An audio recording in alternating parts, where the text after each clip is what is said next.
After a 9-4 season and a big win over North Carolina in the Duke's Mayo Bowl, expectations and optimism is high in Morgantown and throughout Mountaineer Nation.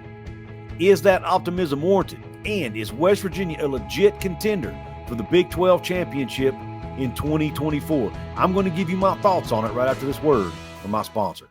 Ladies and gentlemen, this episode is brought to you by Dutch Miller Automotive, where friends and family pricing means you get the best deal right up front on any new or pre-loved vehicle in stock every time. With brands like Chevrolet, Chrysler, Dodge, Jeep, Ram, Kia, Hyundai, Ford, GMC, Buick, and Subaru, the Dutch Miller Automotive family is always growing and ready to put you in the car or truck you've been searching for. Check out our inventory across West Virginia at DutchMillerAuto.com or come in today to the home of friends and family pricing, only at a Dutch Miller Automotive store near you. What is up, college sports fans, Big 12 fans, fellow members of Mountaineer Nation? Welcome into another edition of Kuz's Corner. Belly yourself up to the bar and let me pour you out this shot of top-shelf college football content. On tap in today's episode, we are talking again about West Virginia Mountaineer football. We're going to talk about the expectations and the optimism going into the 2024 season after the 9-4 campaign that Neil Brown and company was able to achieve in 2023. After that big Duke's Mayo Bowl win, the fan base is very excited, and I'm part of that. I'm excited as well. It's a great time to be a Mountaineer fan right now. First 9-win season in quite some time, only the 19th in school history. Neil Brown appears to have turned the corner as a Power 5 coach. Most of the decisions he made worked out last year. His play calling seems to be better. Seems like he's bringing in better talent to the program. Seems like they're developing talent better. All of that seems to be on the upswing inside this Mountaineer program. And the reason for optimism is absolutely warranted. I totally agree with that. But some of the things I'm seeing on social media has me a little bit cautious, and it's causing me to take a step back and pause and say that maybe we should pump the brakes a little bit on our expectations. Yes, it's great to be optimistic, especially after, 2 straight years of total pessimism and 4 of the worst years in program history as far as record goes. It's nice to see the optimism. I get it, and it's hard not to get on board with that. But we don't want to set ourselves up for disappointment, and I'm afraid we might be doing that. And the reason I'm saying that, guys, is because of our schedule. Yes, I understand we're bringing back a lot of talent, a lot of young talent. We're bringing back our star quarterback. We're bringing back a lot of pieces on the offensive line. We're bringing back a lot of pieces from our deep defensive line. We have some talented skill position. I get all of that. We have some guys coming in from the transfer portal that look to be really good. I'm on board with all of that and agree with all of that. But when you look at our schedule, guys, and you compare the 23 schedule to, at least on paper, what the 24 schedule looks like, I'm pausing now, and I'm a little bit concerned. When you look back at the 23 schedule, I know hindsight's 2020. Nobody expected the schedule to be as weak as it turned out to be. We didn't expect TCU to be bad. We thought Texas Tech was going to be better than they turned out to be. And West Virginia had to play all 4 newcomers, one of the few teams that did that in the Big 12. And just like I predicted, they went 3-1 in those games. Now, I was wrong on who they beat, but I was right on the 3-1 record against the newcomers. But nonetheless, they did have the privilege of playing the 4 newcomers who, let's be honest, there's a transition from going from a group of 5 to a Power 5 conference. I expected there to be, I thought there would be, and it turned out that was the case. West Virginia doesn't have that luxury this year. They only play 2 of those 4 teams this year. That's Cincinnati and that's UCF. They don't play Houston and they don't play BYU in 24. Now, there are 4 new teams coming into the conference in Colorado, Arizona, Arizona State, and Utah. Some of those teams, at least on paper, look to be really, really dangerous. West Virginia only plays one of those teams, but it's on the road. But when you look overall at the Big 12 schedule, I really, really am concerned about how it lines up for West Virginia. Now, let's just talk about it real quick.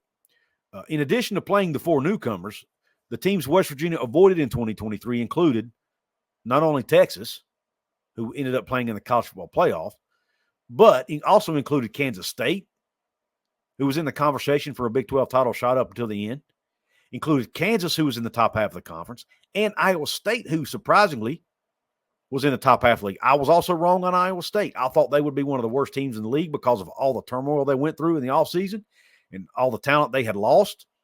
They proved me wrong. That John Heacock defense continues to impress, and they had a lot of young talent that stepped up, especially quarterback Rocco Becht, who, oh, by the way, has a West Virginia connection, as his dad, Anthony Becht, was a star tight end at West Virginia back in the day. But nonetheless, Iowa State, West Virginia avoided in 2023. They're back on the schedule for 24, as is Kansas State and Kansas. So they don't get to avoid those teams anymore. Now, let's just look at the schedule real quick. Now, I'm not sure if this schedule is in order. I know the non-conference games are in order. I'm getting this from fbschedules.com. But if they're in order, West Virginia has to play 5 straight road games next year. Now, they do get 7 games at home in 24. That'll be a plus. And they do get 5 home games in conference. That'll be a plus. But, man, when you look at the teams they have to play, let's just start at the top of Penn State. Yes, Penn State's coming to Morgantown this time. I get all that. And, yes, I've seen a lot of fans talk about how West Virginia should beat Penn State next year. Should it be expecting to beat Penn State? And, yes, the players and coaches will expect to win the game. But as fans, I'm telling you, you might want to pump the brakes, guys. Penn State has as much, if not more, returning production as West Virginia in 24, at least the last time I checked. Now, I'm sure they could lose some guys in the portal that I may not be aware of or that may not have left yet. But Drew Aller's coming back at quarterback. And, yes, I know he wasn't that impressive, but he's still talented, and he was only a sophomore in 23. Both of their very talented running backs are returning. They have a lot of good pieces coming back on both sides of the ball. They were a top 15 football team in 2023, guys, and they have a lot of those pieces returning for 24. Why would they not at least be top 15, if not 10 preseason going in? It's going to be a tough game. Even though it's in Morgantown, it's going to be a tough one. Their FCS opponent, Albany, then they play Pitt at Pitt. This time it's at Acrisure Stadium. I don't think Pitt's going to be as bad as they were in 23, guys. I just don't see it. Pat Narduzzi's just going to go out. He's going to rebuild the roster. The guys that are returning will be better. And, again, it's at Pitt. It's going to be a tougher environment for the Mountaineers. So that game, and it's a rivalry game. Rivalry games are never easy. Now, when you get into the Big 12 slate, again, I don't know if this schedule is in order because we haven't seen the official schedule come out from the Big 12. But just assuming it is, they have to start the Big 12 conference slate out at Arizona. Now, that's the only new incoming team West Virginia plays, but, man, are they a good one. Arizona just came off a win over Oklahoma, a team who boat raced West Virginia. Arizona just beat them in the Alamo Bowl. Now, I understand Oklahoma was without Dylan Gabriel. They had their freshman quarterback playing, and they turned it over 6 times. I understand all of that. But it doesn't take away the fact that Arizona beat them. And it doesn't take away the fact that they returned one of the hottest and best young quarterbacks in the country in Noah Fafita. And it also doesn't change the fact that they're a really good football team, and we have to go to their place and play them in Tucson. Then West Virginia has to go to Cincinnati. Again, I'm assuming this schedule is in order. They have to go to Cincinnati, which will be the 3rd straight road game, inside Nippert Stadium. Cincinnati will be better this year, I believe. That they recruited pretty well in this high school season. They're doing pretty well in the portal. Their star running back, Kiner, will be back. They're going to be a better team. It's going to be a tough game. West Virginia should still win it, but I think it'll be tougher than the 23 team. Then they have to go to Boone Pickens Stadium and take on the Oklahoma State Cowboys and the best running back, arguably, in college football, in Ollie Gordon. And, oh, by the way, they still have Mike Gundy as their coach. Oklahoma State's going to give everybody problems again in 2024, guys. Then they have to go to Texas Tech. Joey McGuire is going to have that team playing better, I do believe. Now, I know Texas Tech underperformed or underachieved, many say, in 23, but they recruited well, had their first 5-star recruiting program history coming in, and wide receiver Micah Hudson. This team will be better in 2024. I have no doubt about it, and the fact it's in Lubbock worries me some. Lubbock's a tough place to play, and West Virginia has a tendency to struggle in Lubbock. West Virginia's home slate in the Big 12 includes Baylor, a team who, well, yes, they were bad in 23, but it's still Baylor. It's still Dave Aranda, who's a good football coach, and Baylor is going to rebuild their roster. They're going to make some moves in the portal. They've improved their NIL there at Baylor, so they're going to be able to bring in some talent. And I still think Baylor is going to be a better team in 24 than they were in 23. Then you've got Kansas. Jalen Daniels is coming back. Star running back Devin Neal is coming back. Lance Leipold's still their coach. Now, they are losing offensive coordinator Andy Kotelnicki, and it'll be interesting to see how that affects them. It's my understanding they went out and got Jeff Grimes, who was the offensive coordinator at Baylor, who they got let go. How will that offense look differently? My opinion, Andy Kotelnicki is one of the best offensive coordinators in the country. And I do expect them to potentially take a step back offensively. But still, as long as Jalen Daniels can stay healthy, and with Devin Neal back there in the backfield, they have the capability of winning a lot of football games. Kansas State has to come to Morgantown. Again, Chris Kleiman, one of the best coaches in college football, in my opinion. Kansas State, year in, year out, the last 2 to 3 years, has been near the top of the conference going in to the last couple weeks of the season. Yes, Will Howard's moving on, but guys, if you watched Kansas State play NC State in that Pop-Tarts Bowl, you know that Avery Johnson, the freshman, is an absolute stud. The kid can ball, and he has to come to Morgantown next year, and the Mountaineers are going to have to deal with him. So it'll be interesting to see how that pans out, but that's going to be a very tough game.